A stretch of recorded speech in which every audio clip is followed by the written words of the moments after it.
on, everybody? Welcome back to another episode of Sloppy Saturdays. And today we are going over the details of Carson Beck's NIL deal with Miami. The news just broke out that he is getting paid $4 million minimum this season. With incentives, it could get up to $6 million. And a lot of people are going around saying that this is an overpay. And I'm going to just flat out discuss my opinion on it. Now, Miami was a team last year that had super high expectations. They made splashes in the transfer portal. When we look at Cam Ward, Damian Martinez, they arguably had the most explosive offense in college football without making the college football playoffs or the ACC championship.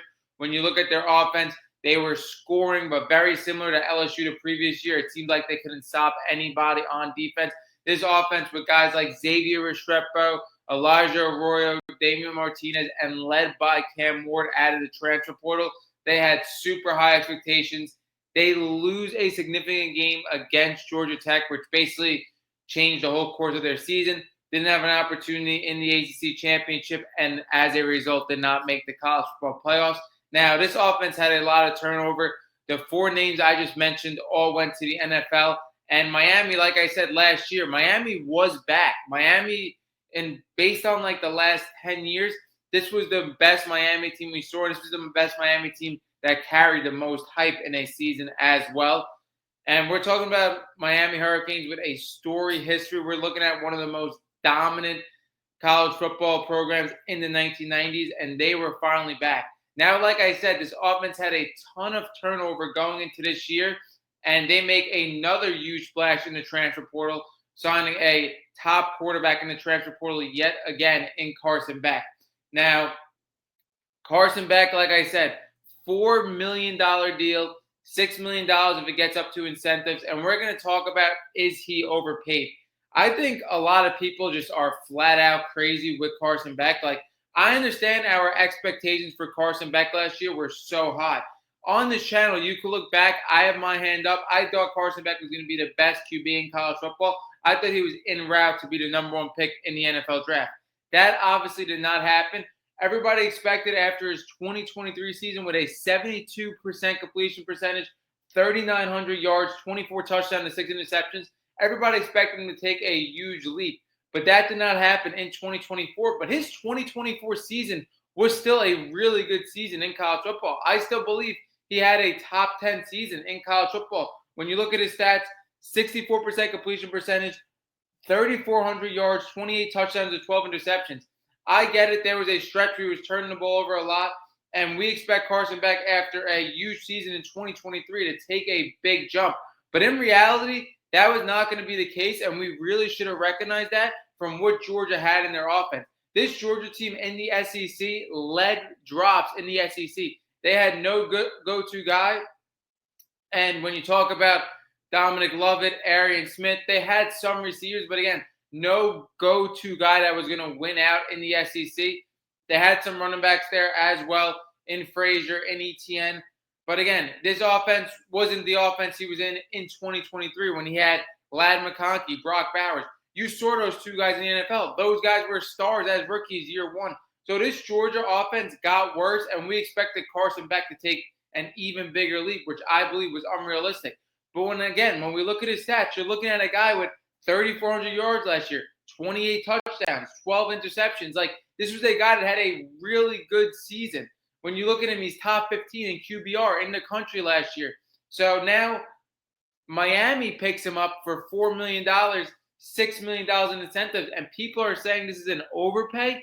This does not make sense to me at all. Like I said, this was a guy that we had as the number one quarterback last year.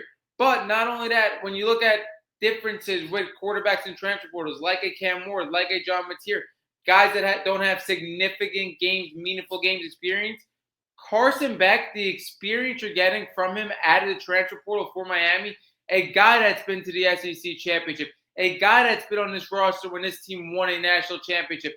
And this is a guy with over 7,000 total yards in the last two seasons, over 50 touchdowns in the last two seasons, over 60 touchdowns actually. Like, how could he be overpaid? Again, I think it was all for Miami as well staying relevant. You have Carson Beck on this roster. I believe now they are the second team in the ACC, and they're a team that's going to be vying for a college football playoff spot this year with their schedule. And like I said, I believe Carson Beck, even though he was so disappointed because we had this guy as a Heisman candidate, we had this guy as a top 3 pick going into the NFL draft, and it did not work out that way. But this was still a top 10 quarterback last year, and this was a guy that had a very good season. And I believe you parlay that with his experience as a transfer ad. I mean, come on, you're getting a top 10 quarterback in college football for $4 million. $4 million is market. That's market. So I believe, again, he's getting paid what he's worth now.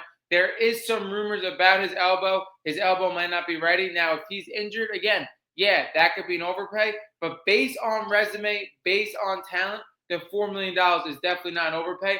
Now, Carson Beck is definitely going to have his work cut out for him because, like I said, this offense had a ton of turnover. It's going to be very interesting to see who steps up in this offense.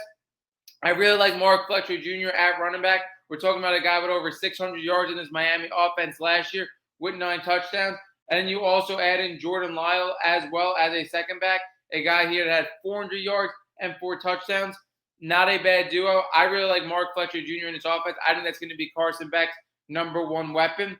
And it's going to be very interesting to see the receivers. Their best receiver, Josiah Trader. He was a sophomore. He really didn't get much run last year as a freshman.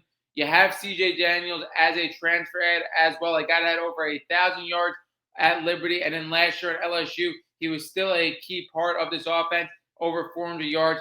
And then Tony Johnson is going to be interesting as well, the transfer ad out of Cincinnati as a senior. He had a small sample size of a college football workload.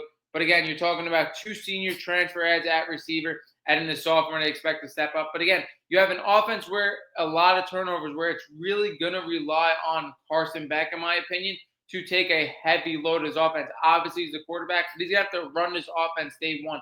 And when we look at Miami's schedule, which I'm going to pull up right now, it's going to be very interesting to see